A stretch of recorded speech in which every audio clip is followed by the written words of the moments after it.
Good evening, everybody. I am Betsy Fischer Martin, the Executive Director of the Women in Politics Institute at American University, and welcome to another installment of our summer series, Women on Wednesdays.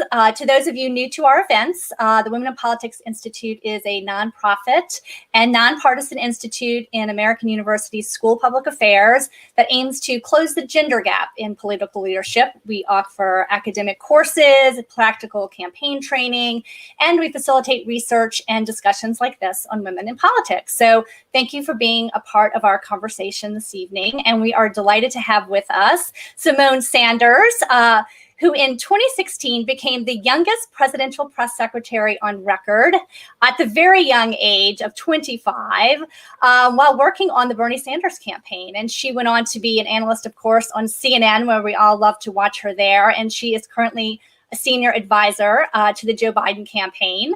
She has just published the new book, No, You Shut Up, Speaking Truth to Power and Reclaiming America. It's full of advice to young people, especially on how to find their voice, the importance of asserting your own power and following your passion. And not surprisingly, her passion is politics. And she has some great stories from the campaign trail in her career that she will share with all of us. I'm going to save plenty of time for your questions. So please, at the bottom of the screen, you'll see a tab that says Ask a Question. Feel free to write a question there. And you can also upvote other people's questions along the way as well. And in the middle of the screen, there is a big green button that says Purchase and the title of Symone's book there. So you can hit that link to purchase a copy of her book. And after the program, if you want to see Symone again, you can rewatch this program if you miss anything. It'll be available at the same link that you used to register. So with that, welcome, Symone. We're so happy to have you here.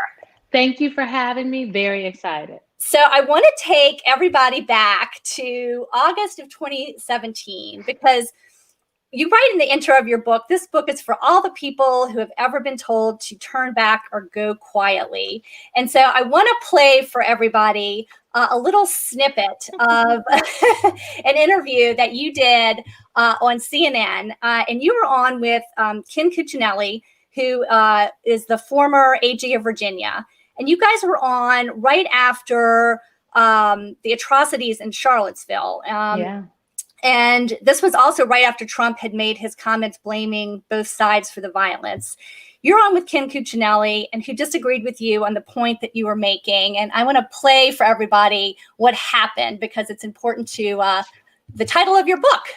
I'm going to play it for everybody now. Here we go. Let's get a point of clarification. Ken, what are you disagreeing with exactly? Symone's argument is basically that, you know what white supremacists are about. You know what Robert E. Lee evokes. That's what they use for the basis for coming together. What is your point of disagreement exactly? Right. Well, my point of disagreement is that was an excuse to bring these groups together. The local blogger who got the permit to protest the removal of the Robert E. Lee statue then blew this up. That was an excuse. Look at how they got the permit. And can I finish, Symone? Will you just shut up for a minute and let me finish? Sir, you don't get to tell me to shut up on national television. Under no circumstances do you get to speak to me in that matter. You should exhibit some decorum. Ken, stay civil. Guys, both of you stop for a second. Symone, Ken and Symone, hold on a second. You need a reset. Ken, you don't want to use language like that when you're talking to Symone. You can disagree, but you don't talk like that on this show. You know better than that. I keep getting interrupted. I know, but Ken, we don't tell people to shut up on this show. And there you have the title of your book, Symone. Yes, no, you shut up. Look, I think crazy, right? That segment was at like 7 a.m., 7:30 in the morning. This was back when Chris Cuomo had a morning show. Yeah. But two, I think that lots of people can identify with being given the proverbial shut up, not the actual shut up, but the proverbial shut up in a meeting, in the classroom, in the boardroom, in organizations. Right. And, I think now is the time people need to speak up and not shut up. So the title, yes, was absolutely inspired by that ridiculously crazy moment on television. So you talk about reclaiming and asserting your own power at CNN that day. And why Why do you think it's more important now than ever to kind of stand up and not shut up, as you say? Well, look, I think especially now, I think we're at an inflection point in this country. Yeah. And we're having conversations, Betsy, that, we would have never been having on cable news. I mean, even in 2017, the fact that we were sitting on a program in prime time in the morning, like 7:30, 8 p.m., 8 a.m., those are coveted times to be on. And that we were having a conversation about, Confederate statues and white supremacy kind of seems crazy because we're having similar conversations now, but I would argue 5-7 years ago, those were not conversations you would see on primetime cable news. Definitely nothing compares to what we're seeing on cable news right now. Right. And so I think now it's really important for a myriad number of voices to be represented in this dialogue. People of color, women, especially young people. So that is why it's important to speak up, because I think our voices and our participation change things. You write also in the book, with apologies to Ms. Goose, your kindergarten teacher, that you say if you want real change, you have to wake up and get out of line. And you've talked about, we've had all sorts of people tell us to keep our heads down, work hard, your talent would be recognized. And you say that's simply not true. No, that's not true for a whole lot of people. Look, Betsy, I know for people that don't know, I know the students and the faculty you work with at American know, but I feel like when I met you, I was a Harvard fellow when I first met you. And you were doing all kinds of wonderful, amazing things. And you've got such a long history and an amazing career. But you know just as well as I do that there are some extremely talented women in this business of politics that have never reached the level you've reached, or that haven't gotten the attention in their careers that some of our counterparts who happen to be male have gotten, and some of our counterparts who happen to maybe not be as talented as some of our lady friends. And so I say that you cannot wait on someone to pick you. It's a concept I write about in the book, especially if you are a young person, especially if you are someone who is not attuned, is not surrounded by opportunity of accessing circles of power, especially if you're a person of color. You cannot wait on someone to pick you, because sometimes you can be the best, the smartest, the brightest, the person for the job, and the proverbial they still might not pick you because you don't fit the mold. I mean, I write about how before I had a contract, I was still doing television, and I didn't have a job. I thought I was going to go work in the general election in 2016, and that didn't end up happening. But I was still doing TV, but people were calling me and I was going for free. And when I realized other people were being paid, I said, well, maybe I could just get a contract, and that can be what I do on top of other things. There were agents that told me I wasn't palatable enough for cable television. This was after I had been a press secretary where I appeared on TV on a regular basis. Right. I'm going to these folks knowing that I am still being booked, and they told me I wasn't palatable. There was an agent that told me I needed voice lessons because I didn't sound like what folks were used to listening to when they turn on the television. Like, crazy, right? But had I listened to those folks, we wouldn't be sitting here having this conversation. So it is really important that, if I was waiting on someone to pick me, well, they weren't going to pick me because I didn't fit the mold of what they were looking for. So we got to get out of line. So tell us about this young lady here. Way back and because you took your own advice to heart, even way back when you were a teenager in high school. How you came to introduce Bill Clinton at an event that he did in Omaha for Girls Inc. that you were a part of, and you were dogged in your pursuit to do that introduction. I like to say I begged, pleaded, and pushed and wrote my way onto the stage with Bill Clinton. At the young, tender age of 15, 16 years old. Look, I am a native of Omaha, Nebraska, and every year an organization there called Girls Inc. of Omaha, they do this fundraiser. And, a couple nice people sit on the board, like Warren Buffett and Susie Buffett. So we get a lot of national attention, and Girls Inc. of Omaha is able to get speakers that, some other Girls Inc.'s probably don't have the opportunity to get. So Stedman Graham has come, Maya Angelou, Warren Buffett obviously has been a speaker, all of the Clintons, both of the Obamas, Desmond Tutu, for example. So just all kinds of amazing people. Barack Obama, when he was a senator before he became president. So the year that they said Bill Clinton was going to be the featured speaker, former President Clinton, I said I want to be the person to introduce him. but I was not a public speaker. Okay. They said I talked too fast, too loud, and too much. So I had to demonstrate that I could do the job. And after, volunteering to host all of the talent shows and to sit on any of the panels that they needed girls to sit on, or going and doing presentations, they needed girls to give presentations and speak on behalf of the center. I won my opportunity. I demonstrated that I could do it. And the executive director, Roberta Wilhelm of the center, said, you will be the girl to introduce President Clinton, but you have to write your own speech. So I'd like to say that was my first real test in showing them better than I could tell them. And Bill Clinton said that he didn't even want to follow you after your speech. You did a good job. He said I spoke so well. He hated to follow me. He ended up writing about me in his book that year, Giving: How Each of Us Can Change the World. But you know what I learned from Bill Clinton? Bill Clinton taught me the kind of public speaker that I want to be, because he doesn't use notes. Senator Sanders actually is like that. Like, you can write a speech for Bernie Sanders and he will not give the speech you write. He is going to, don't waste your time writing Bernie a speech. He won't give it. But that day, President Clinton, all he had was notes, and his staff typed up the speech after the fact, because they had to wait and see what he was going to say. So I just always knew that is the kind of public speaker, if I ever was going to be a public speaker, I would want to be. And so you went to college at Creighton, yes, and another great school. And you write about that you had 101 internships during your college career, which sounds about a lot of the students that we have at American University. Everybody does internships, and they're great. So tell us what you learned about that process and how that helped you formulate that you wanted to actually go into politics in some form. I love a good internship. Yeah. I want to reinforce to the students at American, take the internships, even the unpaid internships. These paid internships are a new phenomenon, Betsy. When I was going to school, paid internships were hard to come by. Me too. Yes, I don't know about these paid. Yeah. But the internships really helped me figure out what it is I wanted to do. So I interned at State Farm. I was a marketing intern. I interned at a Kiewit building group, a construction company. But I also had the opportunity to intern in Washington, D.C. for Girls Inc. in their public policy office. And my time spent in D.C., and I reported on House and Senate hearings. I summarized them for the public policy director. I contributed to press releases. I helped, write and craft the She Votes program, which is Girls Inc.'s program on getting girls engaged in the electoral process that summer.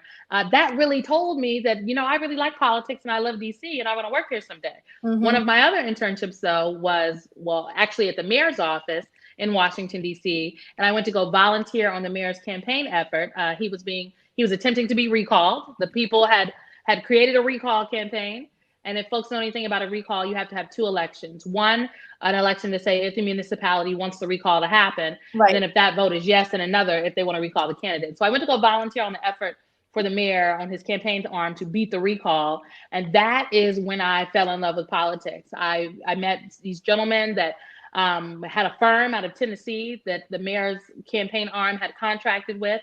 And I did anything. I got coffee. I did anything they asked me to do. And I did a good job, I like to think, because they let me work with them after they left. And so I ended up, that's how I got a lot of my initial political experience. So I would say, I used to think I wanted to be a judge, and then I wanted to go to law school and all that jazz. I interned at a law firm and realized I like windows and I like talking to people. And I will not get that if I want to be a firm lawyer. So the internships helped me figure out what I wanted to do. So I encourage folks, do the internships, take all of them. Just if you think you want to do it, get an internship in it, because it will let you know what it is you're really in store for. And then ultimately you took a job in Washington that wasn't your ideal job, but it was with a trade organization. You write that, you barely knew what NAFTA was. And then you all of a sudden had to become an expert on trade. But that's also how you sort of became aware of Bernie Sanders and his position. So one thing leads to another. You were at there for a while. You said you would get, things back with red ink all over them. Everywhere. I never had it was like I cannot write a good press release or a good summary of the meeting. It was crazy. But I'll tell you. Oh, go ahead. Yeah, I was just gonna say, and then you went on like 27 job interviews looking for another job, but you learned a lot while you were there in the meantime. Absolutely. It was I have my book right here. Maxine Waters gave a quote for the back of my book. She reviewed me, but it was Maxine Waters that told me I did not have enough technical writing experience and she would not hire me. And she encouraged me to go get some technical writing experience. And that's how I ended up at the trade organization. Yeah. So I did it for maybe 4 or 5, maybe 6 months. But I came to DC because I wanted to work in politics. And for me, I figured out working the job in the trade organization that I did not like working politics adjacent. Like I wanted to be able to say Democrat, Republican, and independent, like working for a consumer advocacy think tank doing advocacy work. We are consensus. We don't do political, we do advocacy around politics. So I went on these 27 interviews because nobody would hire me, Betsy. I interviewed everywhere. Okay, if there's a Democratic entity in the city, I met with them. Okay, they did not hire me. They told me so many rounds of interviews at one place. I went through 8 rounds of interviews at the DCCC. It was literally insane. And I will tell you though, a couple of days after my 27th interview, I tell the story in the book. I'm sitting in my office and Bernie Sanders' campaign manager cold calls me. Yeah. And that is literally how I ended up, in a meeting with Bernie. And then I ended up working for him, obviously. And they called you in, you talked to them, you met with them, and then the senator wanted to meet with you. And it was like, come in now sort of situation. Yeah, it was like right now. I was on the Hill. I was on the Hill doing some work with the Coalition for Juvenile Justice. I was one of the members on the board there working with our emerging leaders. And then I get a call that Senator Sanders is like, he can meet now. And I'm like, right now? So I put my blazer on, I hop on over there. Keep a blazer in your car, folks, okay? Ladies, keep a pump in your car. I didn't want to go see the senator in a flat. I get over there and it's just he and I in the room. And Senator Sanders and I got into an argument. And Betsy, that's when I thought I wasn't getting the job. Because we weren't gelling. But I used that opportunity to, there is truly, I did not think he was going to hire me once we got into our little tit for tat. We got into a very spirited argument about the economy and what he was saying about the economy and how he was positioning his campaign in juxtaposition to what a number of the activists were talking about in terms of racial justice and criminal justice reform. But it was, I think, my willingness to be frank with the senator and him being extremely frank with me is what got us to build a consensus at the end of that conversation. And then, he said he liked me and I told him I liked him too. And he actually asked me what kind of job, did I have an idea of what I wanted to do? And I told him that I wanted to be the national press secretary, that I wanted to do cable television, and that I wanted to have a hand in the message strategy, just like he and I discussed here. And Bernie Sanders looked just like you were looking. And then he kind of laughed at me and he was like, have you ever done cable television before? And I said, no, sir, but I do think I would be very good at it. And he is hysterically laughing. And I leave his office on a Thursday, and on Tuesday I have a job. With that title.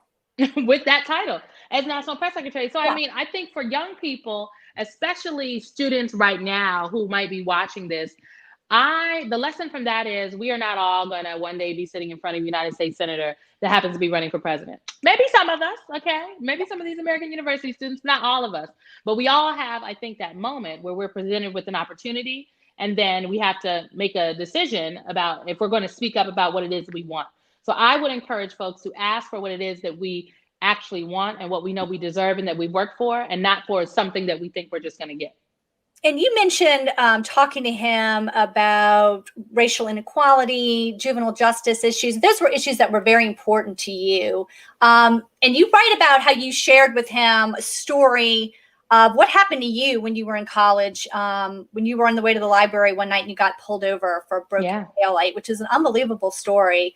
Can you share a little bit with what you wrote about that? Yes. So I'm telling Senator Sanders this story in the course to break up our argument because what I was saying wasn't getting through. So I've always found if you maybe tell a story that can illustrate the point you're making, it can be more effective. And so I decided to tell us a true story about myself. I get pulled over. The officers run my license, and they tell me, they come back and say that I have a warrant. And I was like, a warrant for what? and they say I have a warrant out for my arrest. Come to find out it was a bench warrant because I had unpaid tickets, parking tickets or something of that matter. So I'd never been to jail. So I asked, could I pay my tickets tomorrow? And they told me, no, I am going to jail. And the officers cuffed me. They put me in the back of a patrol car. They do wait for my roommate to come and get my vehicle. And as they're taking me to jail, I'm handcuffed. I'm talking about where I go to school, my major, what I do. None of that matters. We get to the police station. They tell me to wait to get out of the vehicle. Then they open the door and they have me wait at the stall to be buzzed in to the police station. And I'm waiting. And as I turn around, they tell me that they found my marijuana. Okay, well, I was on my way to the library. I did not have any marijuana on my person. I did not smoke marijuana, but they spent 20 to 25 minutes at the police station before they booked me, pressuring me to say that this was my marijuana.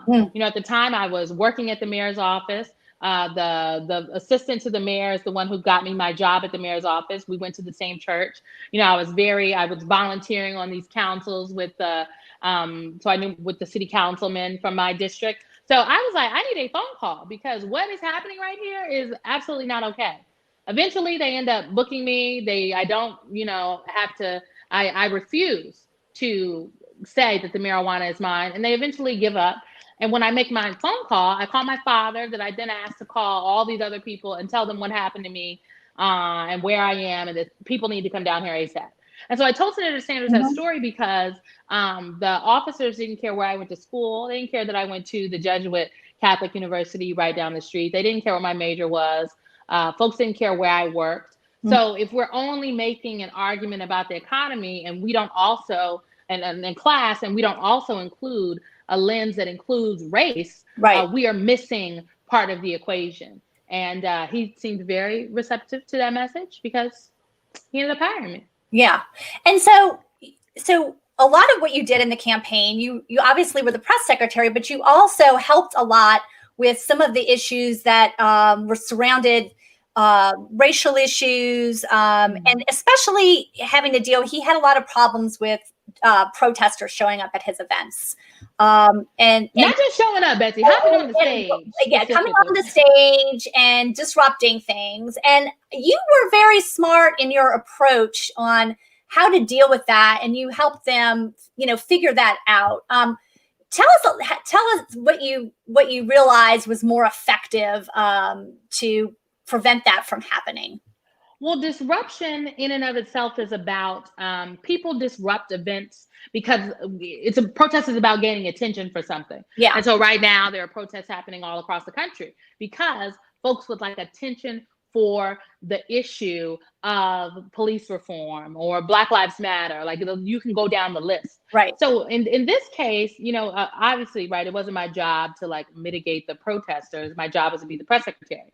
But I was traveling with the senator a lot at the time, introducing him at the events that we would go to. And I did the optics of, me sitting on a stage with Senator Sanders and young African-American activists interrupting the event, and, maybe, them taking a microphone from Senator Sanders or me. It just wasn't good optics, and it's not something I wanted to experience.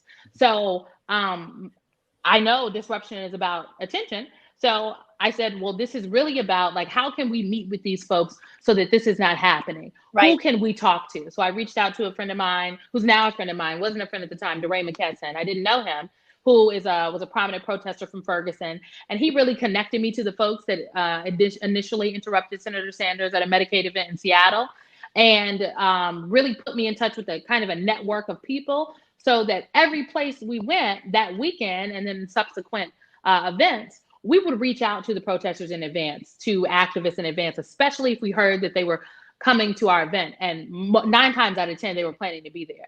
And we would offer a meeting with Senator Sanders and his senior staff after the rally for about 30 minutes. But the condition would be, we will not meet with you if you interrupt. And so if you are truly concerned about gaining face time for your issue, if you don't interrupt during the rally, we will meet with you afterwards. And I would argue, I think every instance where we offered that meeting, the meeting happened and no interruptions took place. And that was effective. Now, today, I probably would not just readily offer to put my principal in a room with some folks that I have not vetted, okay, and that I don't know any backstory on.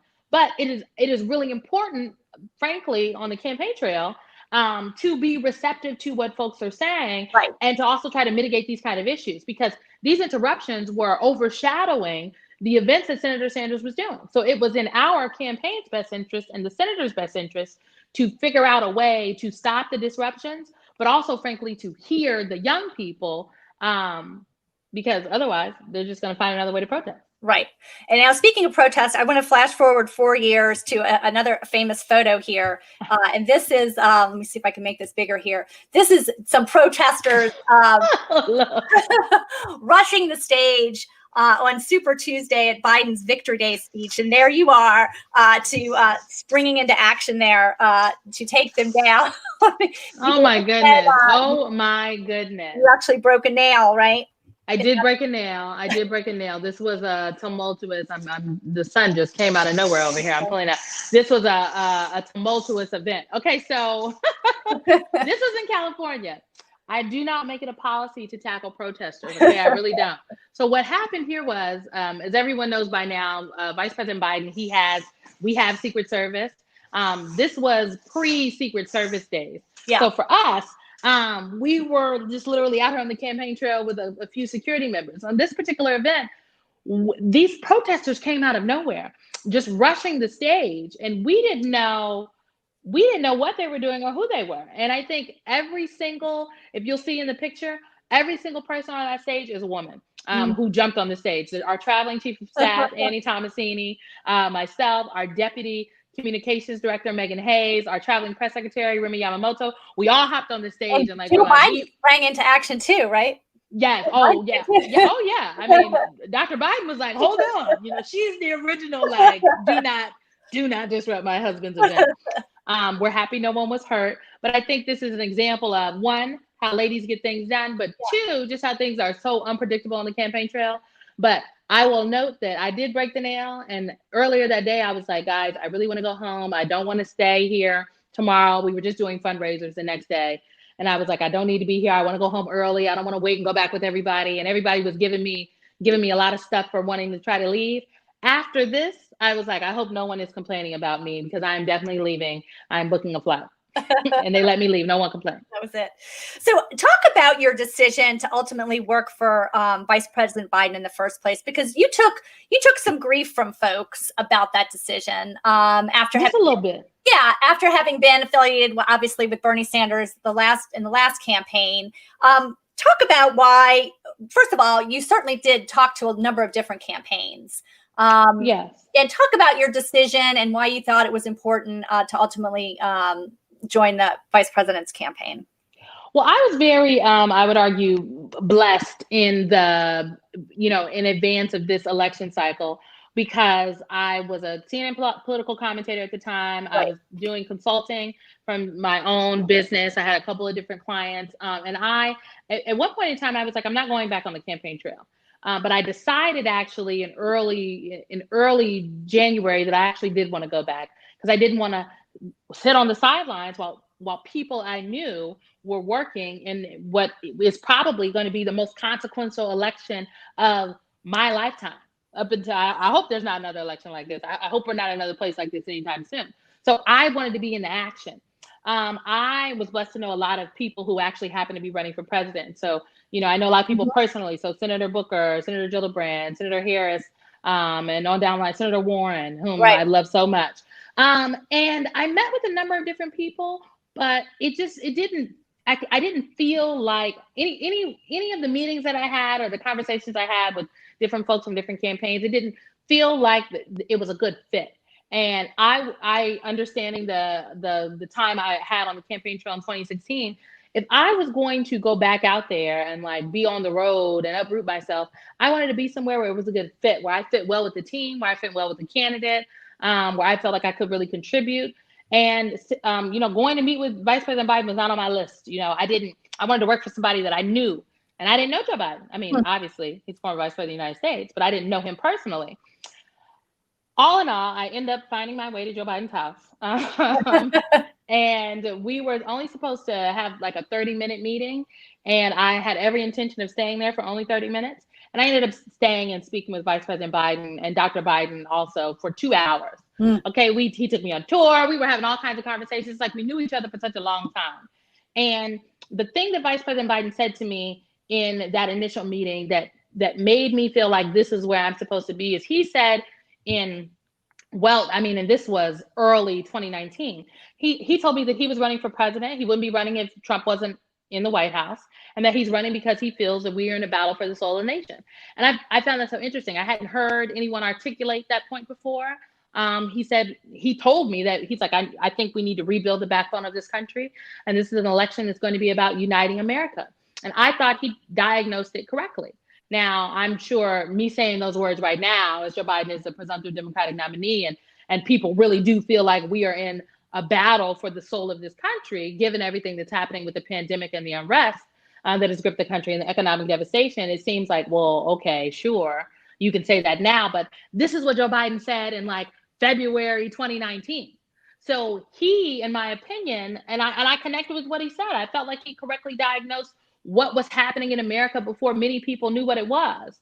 And although I did not have a personal relationship with him at the time, we had a rapport. And I really, Joe Biden just has this thing to make you feel like that you know him, right? He's like, call me Joe. I'm like, I'm not calling you Joe, sir. That's just who he is. So I did decide to join the campaign. I've been with the campaign since the beginning. It has been a long campaign trail, Betsy, okay?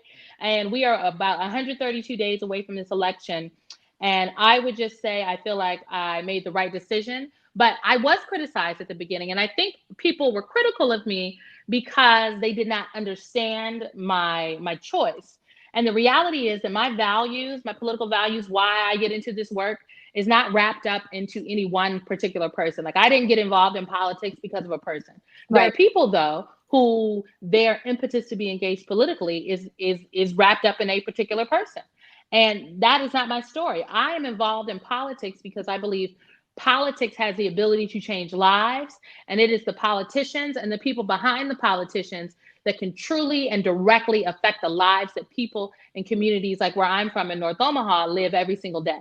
And I want to be a part of affecting that type of change. And I want the change to be positive for a community that I came from. And I want the change that is reflected to resonate with people like me, Black people, young people, folks from the Midwest, on down, women. So that is why I got engaged in politics. So I like to say that my political views are tied to my values.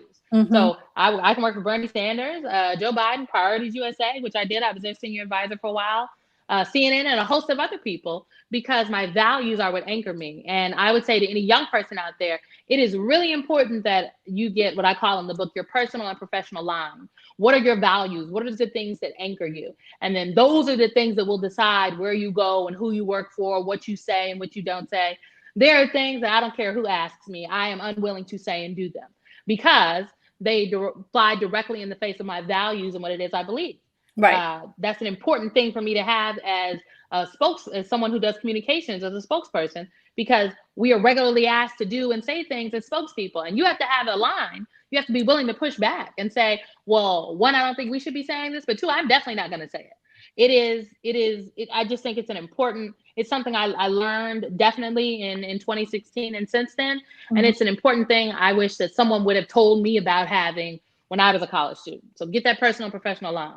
Well, and when you write about this in the book, this is, I think, my favorite line in your book. You say, I need to know that I can sleep soundly when I take my eyelashes off at night, confident in the knowledge that what I'm doing is right.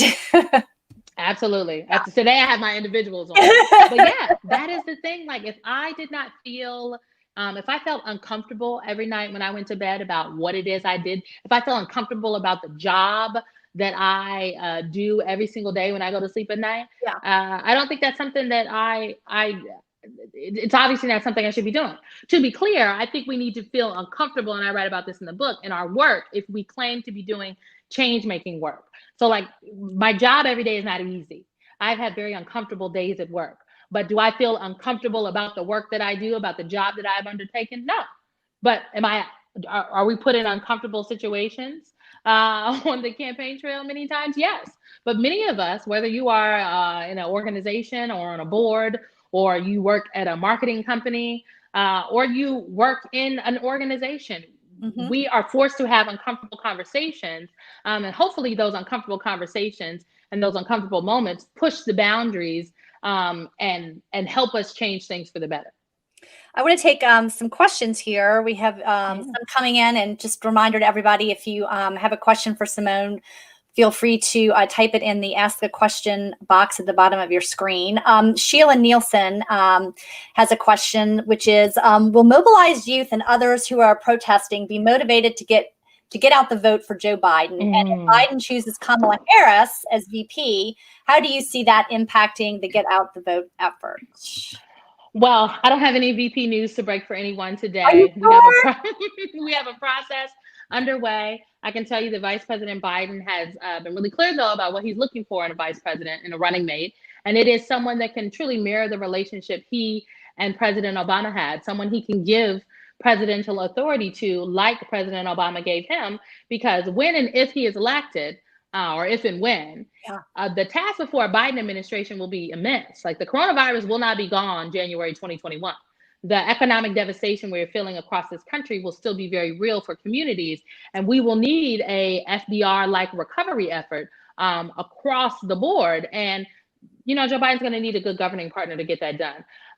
About young people, though, I frankly believe that young people, especially the young folks who have been moved by these protests and gone out and made their voices heard in large and small ways, these are some of the most engaged folks.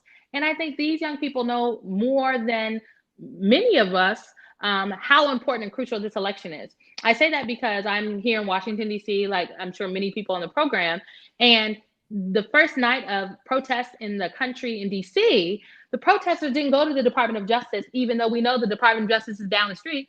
They didn't go to the Wilson building where the mayor works. The protesters went to the White House, and they have stayed outside the White House consistently for days, chanting, demanding change, demanding leadership. The protesters know who the president is matters, what the president says matters, who the president appoints matters, and that the president has the power to do something that can fundamentally change the lives that they're living every single day. And so I say that to say that folks obviously know how critical this election is. I think people are going to vote, but as a campaign, we have to do our job in earning the votes of those folks and making sure that when they go to the polls, they want to check the box for Joe Biden and his running mate, and not just vote, you know, other things on the ticket and not check the box for president.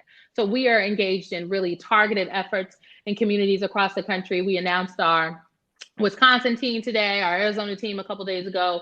We have additional staff and team announcements we'll be rolling out over the next couple of weeks. We will have over 600 organizers across battleground states on the ground and virtually organizing. And we are taking our strategy is how we get to 270 is you go state by state. And so we don't have a cookie cutter approach, and young people are critical to that effort. So another question here about young women. How do we encourage other women to run for public office, and how do we build a strong volunteer team? Yes, women to run for office. I think we need more women candidates. I think we need more women operatives, though, as well. Like, we need women who are our campaign manager on our campaign right now, Jenna Malley Dillon, is a woman. I have the privilege of working with lots of really amazing women every single day, like Anita Dunn and Kate Bedingfield and Corinne Jean-Pierre. So I think the way, we encourage more women to get engaged in the political process by either running or working is to ask them. Amanda Littman, I don't know if folks know who Amanda Littman is, but she founded the organization Run for Something. And it's literally an organization that encourages young people across the board to literally run for something, run for state office, run for county council, run for commissioner, run for dog catcher. But it encourages young people to run. And Amanda has found what most researchers find is that when it comes to women have to be asked, about 6 or 7 times to run or to be engaged before they say yes. It's not because we don't know what we want, right? I go back to the example of, Senator Sanders asking me, do I have an idea of what I'd like to do? I could have demurred and said, oh, well, I don't know. What do you have? I'm thinking of, what do you have? I can do a lot. No. Instead, I asked for what it is that I wanted, what I felt I deserved. And then I let Senator Sanders tell me if I could have that or something up under that. As women, oftentimes, we know what it is we want. It's just like someone asked me what you want for dinner, Betsy. You actually know what you want for dinner. Sometimes you might want cookies, okay? You don't think you should be having cookies for dinner, but let's just be clear.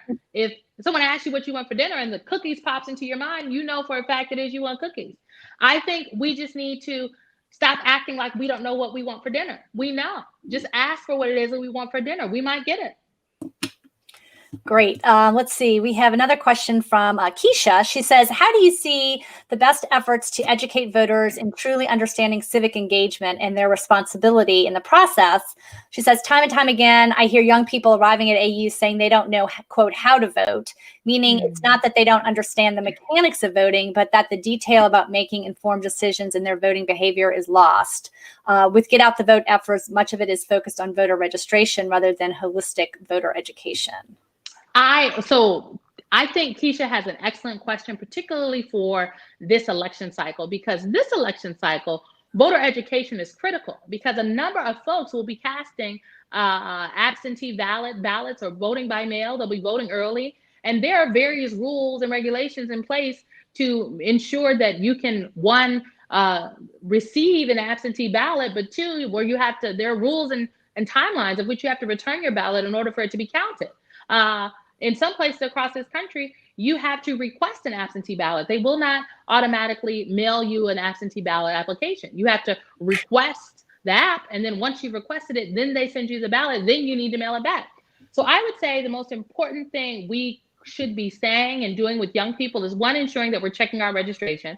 So anybody can go to iwillvote.com and you can check your registration, and there's a button that says check my registration. And you will put in your info, your name, your address, and it will tell you if you're registered. If you are registered, great. If you are not registered, it will give you a button where you can click to register to vote. Now, understanding in most places, we are not fully online registration savvy, so you will still have to print that ballot. But after you have identified whether or not you are registered to vote, now it is time to do the education piece, right? And so I'm in Washington, D.C., so there is no county. We're in wards, right?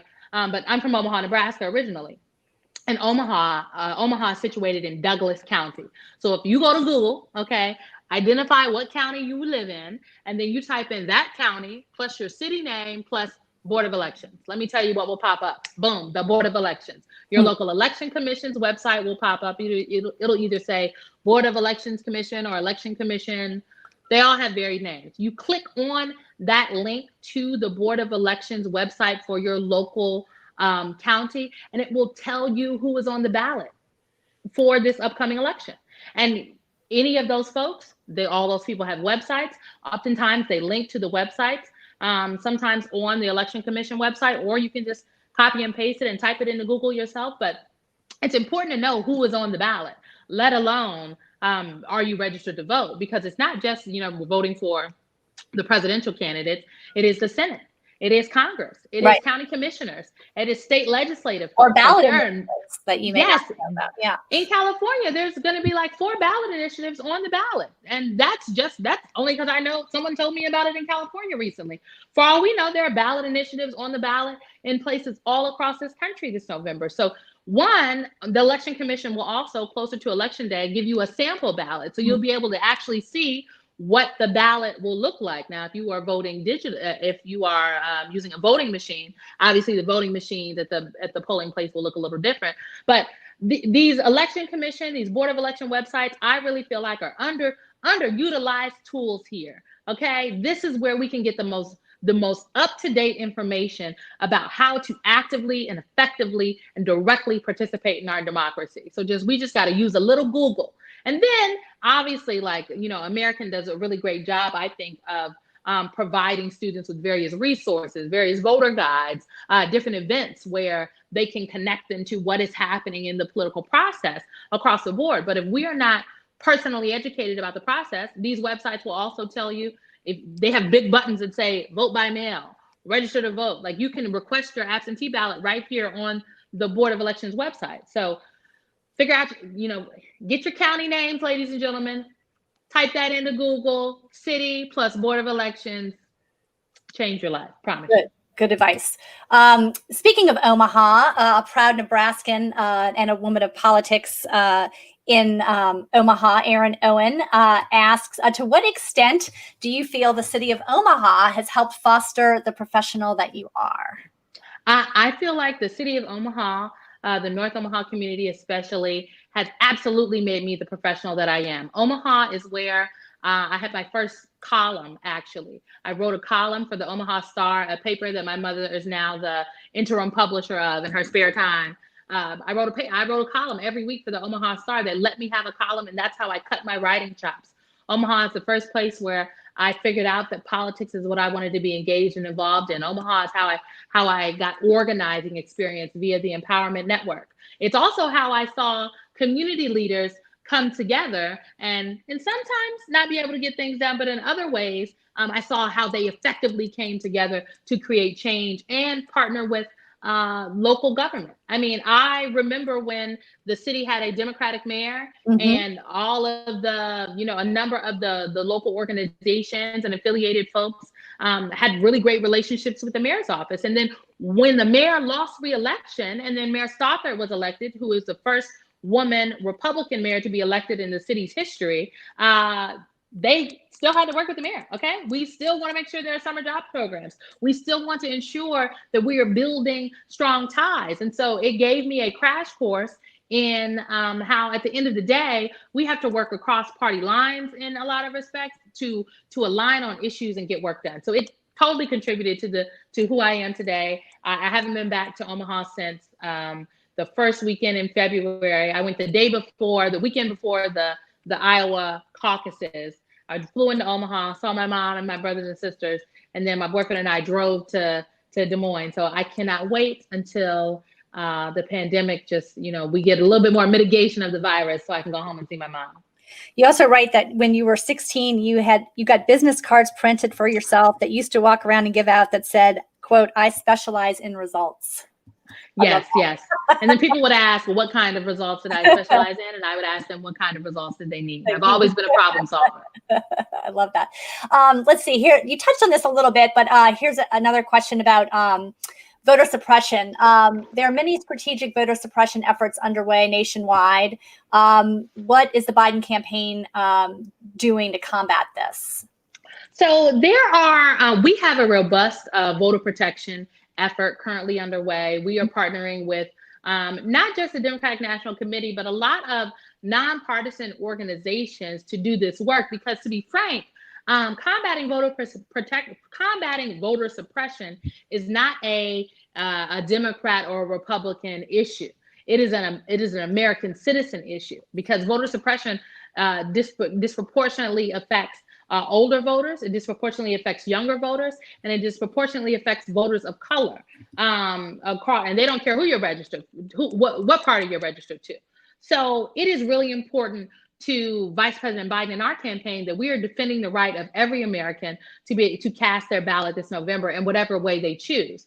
So we have folks on the ground, and we have 18 folks on the ground across the country right now. We are ramping up those numbers, and those individuals are working with the local municipalities, the secretaries of states, the governors, to really put together an effective election protection effort. So for example, in Georgia, what is Georgia doing to ensure that the issues that voters encountered at the polls about a week ago, when the lines were entirely too long, there were folks that were in line until midnight to vote.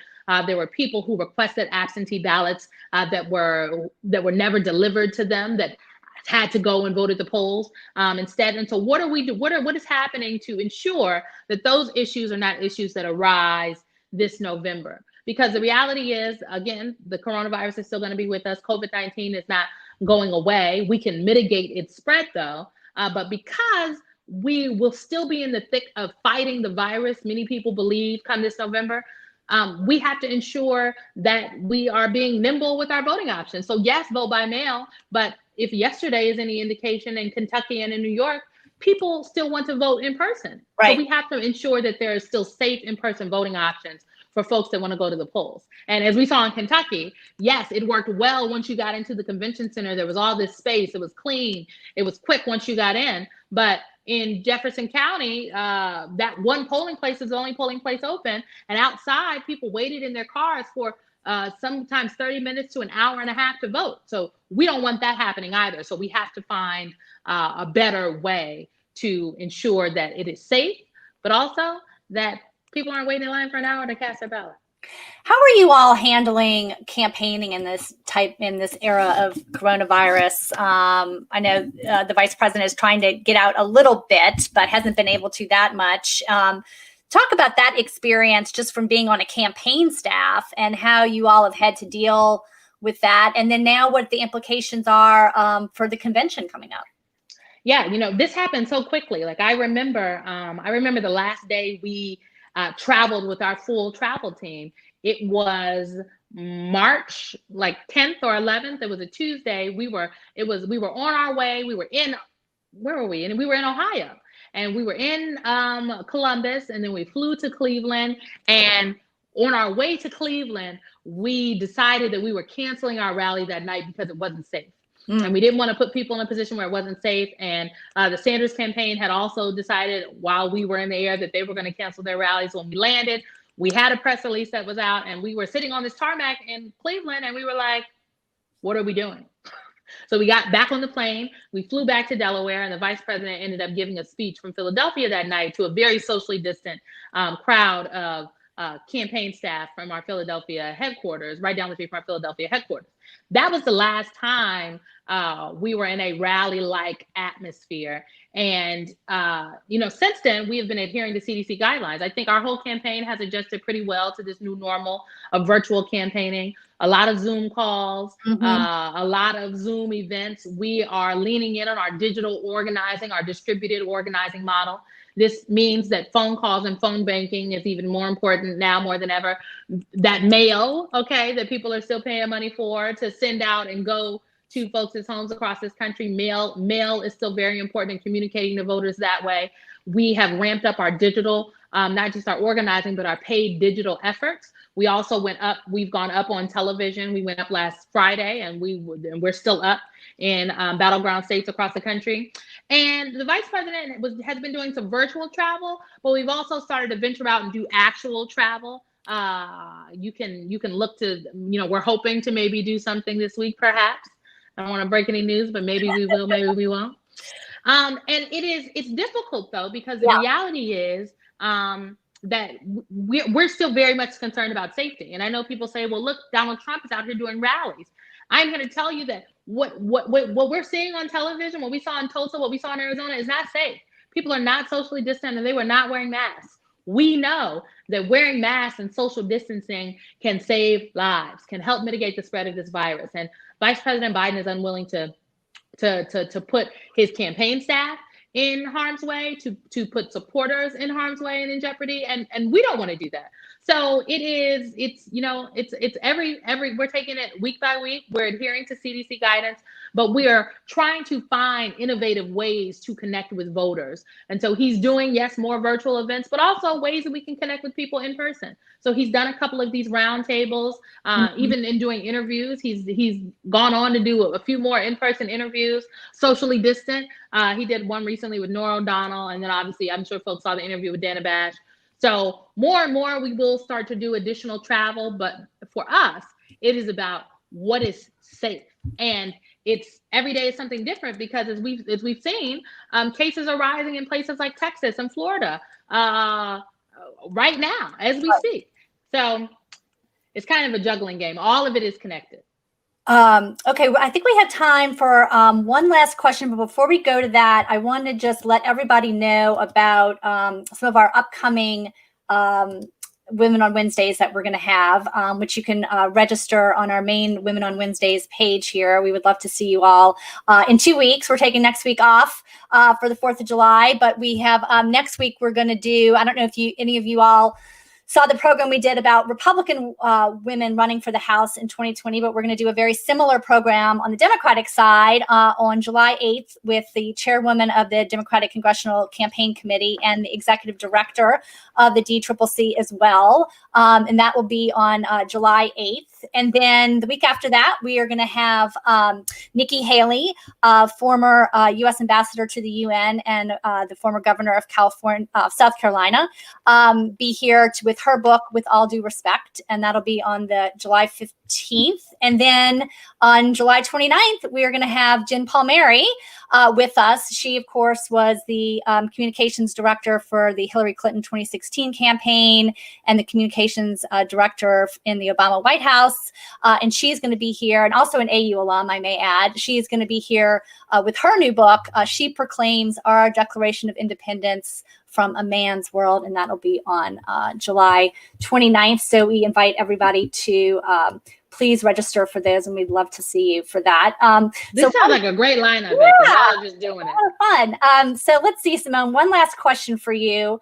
And this is from Amanita Sai. What are the 3 values that have guided your professional life? This is a good note to end on. Yeah. What are the 3 values that have guided my professional life?